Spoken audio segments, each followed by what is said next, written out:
Oh my God, I love that old school countdown. Hi, everyone. I'm Joe Pari from 10th. Thank you for joining us for the premiere of Unalienable. And Though this film is only about 3 minutes long and silent, we really hope that it sparks some community discussion to help move us forward in what Amanda Gorman calls the era of just redemption. Joining me is the amazing Tammy Brown, who portrays Ida B. Wells in the film. Hi, Tammy. Hey, Joe. It's such an honor to play the civil rights icon Ida B. Wells in the film. And, Ms. Wells was never afraid to question the status quo in the hopes of creating a more just world. So I hope that our film, in some small way, encourages everyone to do the same. And you can join us for the discussion. After the film, we will stick around for a brief Q&A, so please post your questions, and we'll be glad to talk about them after. And now, without further ado, we are extremely proud to present the world premiere of Unalienable.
Good evening, everyone.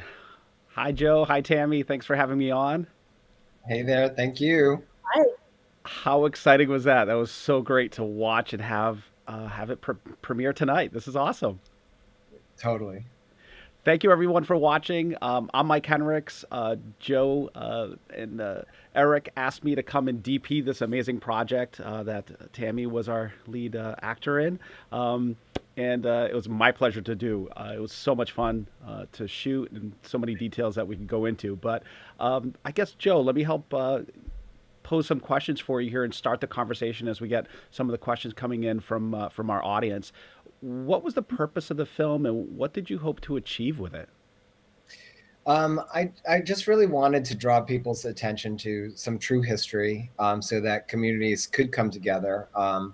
Coincidentally, while this was starting to percolate, I was invited to join the advisory panel for a commission that was formed in Providence to really look at what the commemorative works were in our city. And I think this can be a real national model. And so I started making this film. So, thanks to, first of all, everyone, the actors, you, Tammy. Tammy, I always get a little emotional when it comes to stuff like this. But the Parks Department, the Arts, Culture, and Tourism Department, who helped us bring this film to reality. So, what the ultimate goal here is to get a conversation started, so that we can really reassess these commemorative works that are in our community squares. That's awesome. If you don't mind, actually, we've had so many great comments come, and I'm going to bring them live a little bit here. Jenny said she was excited to see this, so thank you for watching. We'll mention Mary, but got some hearts from Mary. So lovely, so impressive. We've got so much love coming from our audience that's watching. And Jennifer, thank you for your comment. Thought-provoking, powerful. Kimberly told us, or putting that out. And Renee, too, thank you for that. And Eileen, beautifully shot. So thank you so much for all of you that are watching and taking in this premiere of Unalienable for the first time. So we've talked a little bit about why the project started. How did you script it? What was your inspiration? How did you? There's so many ways that you can go in storytelling. A topic. How did you go about it, Joe? Well, the three of us were talking earlier about how this can all be a learning process for everyone involved. And so ultimately, that's what this project is about for everyone. When I started looking at this project, I was advised to highlight other amazing historic leaders in our society. And so I wanted to really talk about the relationship between Ida B. Wells and Virginia being a good white ally to this movement and being more inclusive. And so it was my hope that through this film, we can not only highlight those stories, but this isn't just about commemorative works. You can call this a feminist film. I mean, all of the shots that you did with the shots of it opens up with the female foot, like in sort of like, a traditional female shoe. And then you hear that marching music, like they're going off to war kind of music. And then when you see, Lee with his war boots, but it is the women that are taking the action, and that's often the case. And so that's also what we wanted to highlight with this film. That's awesome. So Tammy, to throw it to you a little bit here, what was your connection in portraying Ida? It was, like I said before, a huge honor. She was a civil rights icon early in the civil rights movement. She was actually born enslaved, and she was freed by the Emancipation Proclamation. And then she dedicated the rest of her life to social justice. And in her adult career, she was a journalist, and she dedicated her career to exposing the horrific epidemic of lynching in this country. She was actually awarded the 2020 Pulitzer Prize posthumously for that work. And so I think it's so important to follow her example of seeing something unjust in our society and doing everything you can, even at her own risk, to expose it. Yeah. So I would just like to add to that again about my own education that this was systematic. And when people have a problem with like systematic racism, like it's not new. Like these were not random lynchings. There was a growing Black middle class in this country, whole communities, whole cities that were growing. So you had lawyers, doctors, business owners. And so when they were being lynched, it was not random. They were going specifically towards the leaders of the community to send a lesson to the whole community that don't even think about progressing yourself up in society, because we will literally kill you in the process. And so that was enlightening for me to understand. You mentioned earlier the other actors that played in the film. Could you tell us who else participated in it, who they were, and if anybody didn't notice who the characters were that they were playing. Sure. Mary Reynolds was Yeah. the who was a wonderful 1031 performer as well. She portrayed Virginia Brooks, who was a suffragist and a political reformer in the early 20th century. And I obviously played Ida B. Wells, and Richard Davia played Robert E. Lee, who was a traitor to this country and waged war against the United States government, and as a result is commemorated in statues and town squares all across the United States today. A couple of quick comments. Thank you to our audience again for watching and tuning in. We've got a great audience. I'm just checking my gadgets here and seeing who's on, but thank you for the great comments. We have coming through Kathleen, Joe, just there. Thank you, Bill Murray, for watching, and one of our actors. I think that's Mary, right? Mary, we love you. Hi, Mary. I love it. So thank you again for everyone for watching, and please, And Mary's mom. the conversation is open. If anyone wants to ask a question in the chat, please do, and Joe and Tammy can jump on those. Let's jump on to just a little bit more about why did you choose to not make this a narrative movie, a speaking movie? Why did you choose to write it the way you did? And tell us about the ending. We had some conversations about this and the many directions that the film could have taken, Joe. Yeah. Well, Tammy knows this, that there's a power in our stillness. That's literally one of the quotes that we hand out often at Waterfire in the scrolls when people come up to us, and we're looking forward to the day of that returning. But it is something that when Eric and I started this company 20 years ago, that we understood the power that we could be in the middle of downtown Boston, in the middle of the hustle and bustle of the city, and we could draw people in with complete silence. And that is often, sometimes I think maybe what we all need is just like a little detachment, a little silence, a little moment. And so, and kudos to the actors who can convey what they can convey through a look and through a gesture. It's truly amazing, but it is the power of what they can bring to the film as well. But also, I think there's just something intuitive that I think people can and want to hold on to, I think, from that. So that's why we chose that as a big part of what our art form is. And we knew we were in a unique position. I mean, we are a living statue company. And so we always thought, like, let our work speak for ourselves. Being a gay-owned company, we understand a little bit about what it is to be marginalized, and we've always wanted to have an inclusive family in 1031, our little group of misfit toys that we love. But it's like we wanted to make sure that our work could just speak for itself without words. Did you want to add anything to that, Tammy? No, I think it is powerful. I've been a performer at 1031 for almost 9 years now.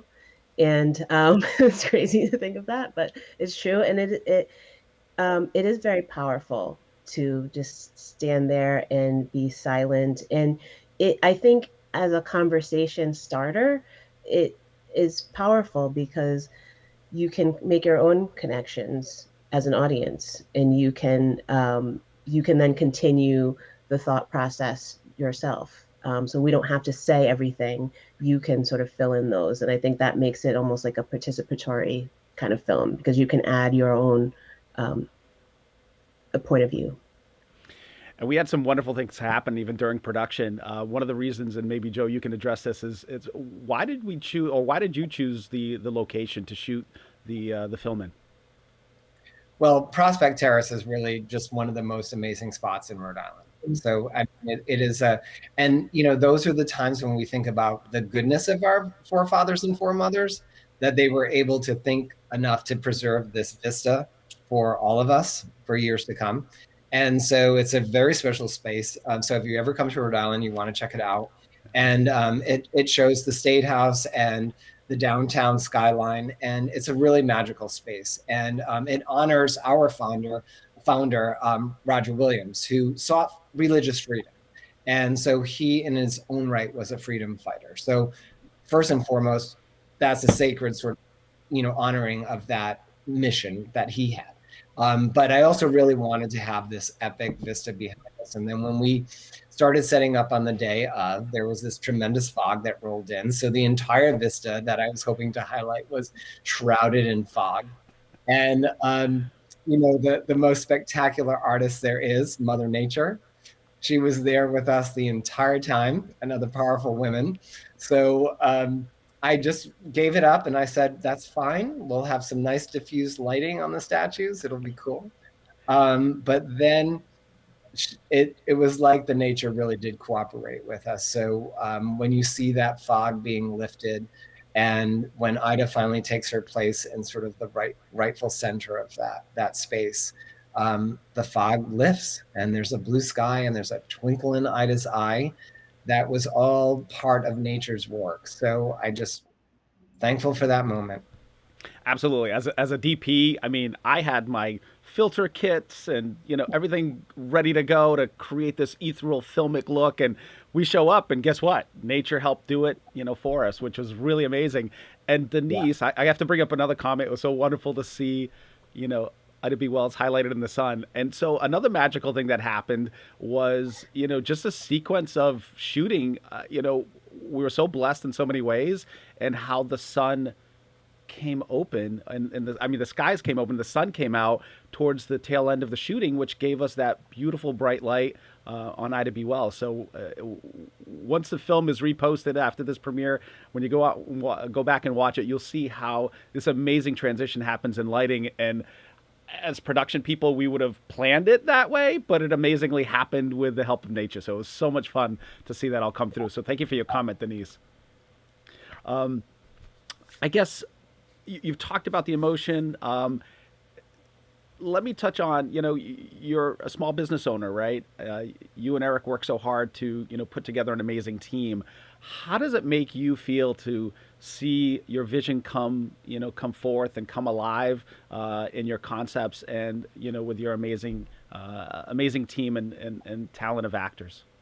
Yeah, well, Tammy, you've been there many times when I've gotten verklempt and just trying to thank people for helping bring this forward. And it's always like, what we're always like most thankful for is our team. Like it's amazing. And it's been a challenge, obviously, during this pandemic, working in live events. We work so many big conventions that are able to sponsor and build our collection and build what we do, and none of that is happening right now. But we maybe when this all started, we said, I can organize my junk drawer and I can do this. So if you can find whatever little jewels and treasures that you can find during this period. So the fact that I could have this vision and that all of you could come around it and support it and build it and truly bring it to life, I'll be forever thankful for. That's awesome. Well, thank you for bringing us on. We did have someone ask, what kind of conversations is the council having about statues? And I'm assuming the question is, council in Providence and in Rhode Island. Can you answer that? Well, I mean, Tammy is also a big community activist, and you are out there all the time, Tammy, and it's it really does start at a ground roots level. What's good about what Providence is doing right now is that it's formalizing the process. So it's not like you have to think about I need to get a petition going, or what action do I have? There's actually an outlet now that's there to bring works into the city. And I'll also point out, it's also about supporting them, because a lot of these commemorative works come into cities and there's no money to maintain them. And then the Parks Department is saddled with, maintaining these structures. So it's all of that is in this. So it's if you bring something into the city, who's paying for it? Who's going to take care of it afterwards? Is there money to take care of it afterwards? So all of that is what's just sort of a more holistic approach to this. So I don't know if that answers your question, but it's like, it's really about like bringing a lot of formality to this process so that you don't have a situation that, like what Tammy was talking about with the General Lee statues that just popped up out of hate. That can't happen anymore. And that can't happen in Providence anymore. It has to be community approved. And that's what is really amazing that's happening out of this whole process. No, I think you answered it. I mean, the conversations are happening and they've begun, and there is a formalized process, which is pretty amazing. Did you want to add anything else to that, Tammy? Well, I'm glad that these discussions are happening. A lot of people in the city and a lot of people in the state and the whole country have different points of view here, but I think we really need to look at our actual history and think about who we are uplifting and who we are putting in the town square and in parks. And I Providence is a great city because a lot of reasons, but there's a lot of, yes, there's like commemorative works, but there's just a lot of sculpture around and there's a lot of all different types of statues. And I just get in the habit of whenever I pass a statue of looking closely and reading it and trying to figure out who this person is and why. And I think it's important for all of us to do that because a lot of times we just walk past and we see a statue of a person or a monument to something and we don't really even know what it is. So I think if anything, it will hopefully encourage us all to look around us and see, who is being celebrated today. A bunch of more amazing comments coming through. So thank you, Joe. Amazing, Joe, Eric, and Tammy. Thank you for creating this wonderful short film put together, very mature. Amazing comments coming through. So thank you to our audience for posting them. Here we have a question. How was it for you, Tammy, toppling the statue of Robert E. Lee? It was great. I think that we are at a point in our society where we can talk about these things a little more frankly than we have in the past. And I think there was a lot of sort of skittishness and gentleness with which certain people want to approach these types of statues. And we really need to be honest about what these are and what they were. And especially with what's just happened in the Capitol, a little over a month ago. These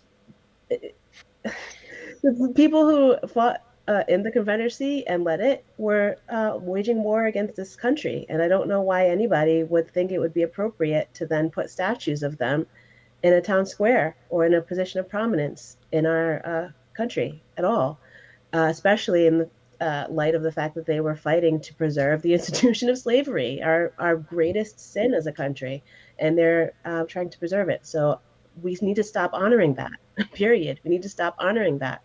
And you may say whatever you want to say about our history, but let's talk about the history. And also the fact that these statues were placed in town squares all across the country way after the Civil War and after Reconstruction. As Joe said, it was a method of domestic terrorism against Black people. It was to keep Black people in a position of fear and submission in society and to send a message of, who is still boss. They are monuments to white supremacy, period. I could go on and on. So it felt great toppling that statue. We did shoot that scene quite a few times to get some awesome angles and close-ups and elements to it. Did you want to add anything, Joe? No, just a lot of practicing in my kitchen with Richard on that one. You mean practice? The human statue. and to give hard the sidewalk. It is not hard to make a human look like it's as staccato as it did for the statue. So hats off to you all for pulling that off. I guess we've been here for about a half an hour or so for a 3-minute premiere. This conversation's been amazing. We hope the conversation continues. But Joe and Tammy, what takeaways can people learn from this film, and what's happening, and how can people get involved in these projects? You want to take that, Tammy, first, and then? Sure. I think that one of the takeaways should be that it's never too late to right past wrongs. And we as a country, if we want to move forward, we have to start addressing some of these things, all of these things. And it's never too late to start. And so we should start and we should work towards it. And people can do this in all aspects of their everyday life. Look around you and see what you think is wrong, and think about ways that you personally can work to address them. I think that's really important. We all need to take action. And I think there's a lot of organizations around that are fighting for racial justice, support Black owned businesses, support Black leadership. But most importantly, just look at your life and look at the world around you, and find small ways that you can make a difference. Yeah, amen. I don't have much to add to that other than, in the comments of this YouTube video, there's links to what Providence is doing. So if you're in another city, check out what they're doing. Again, I think it can be a national model. So good. This has been so great. Thank you for having me. Thank you to our audience for listening in and enjoying this first premiere, or the premiere of Unalienable. What a great film. Thank you, Joe, for having me DP it and edit it. It was a lot of fun to do. So I guess on that note, we'll sign off, and folks can come view the film on your YouTube channel, yes? Yep, absolutely. Yeah, there'll be a link that we'll be posting. So if you go to wemakepretend.com, there'll be a direct link to the YouTube video. And this conversation will stay live on YouTube. So if you want to go back and rewatch the live stream, this will exist also. So on that note, have a great night, everyone, and thank you for watching our premiere tonight. Thank you all. Thank you so much. Take care. Good night. Bye.